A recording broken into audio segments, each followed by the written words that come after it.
რამდენიმე წუთის წინ გავრცელდა ინფორმაცია, რომ დაკავებულია ნიკა მელია, როგორც ადვოკატი აცხადებს, კოალიცია ცვლილებებისთვის ერთ-ერთი ლიდერი ლისის ტბის მიმდებარე ტერიტორიაზე გადაადგილდებოდა, რა დროსაც ის პოლიციამ გააჩერა, შემდეგ ჩასვეს საპატრულო მანქანაში და ადვოკატის თქმით გაურკვეველი მიმართულებით წაიყვანეს დაცვის მხარისთვის. მელიას ადგილსამყოფელი ამ დრომდე უცნობია.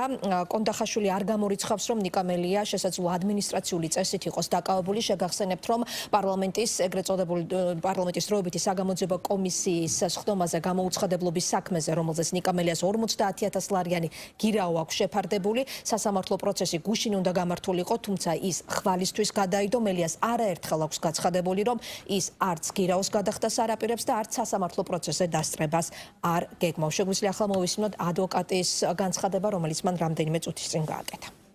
მე რაც ინფორმაცია მაქვს, ვადასტურებ, რომ პოლიციის საპატრულო ეკიპაჟმა გააჩერა მანქანა, ნიკა გადაადგილდებოდა მძღოლთან და რამოდენიმე პირთან ერთად, აპირებდა სატელევიზიო გადაცემაში მონაწილეობის მიღებას და ამის შემდგომ მოიტაცეს პოლიციის თანაშრომლებმა, უკვე რამოდენიმე პოლიციის თანაშრომლებმა ძალისმიერი მეთოდებით ყოველგვარი აღსადა განმარტების გარეშე. მაგრამ ეს არავითარ შემთხვევაში ამ პროცესთან არ არის დაკავშირებული, იქ არც შეარ აქვს პატიმრობა, ალბათ სხვა რაღაცაა.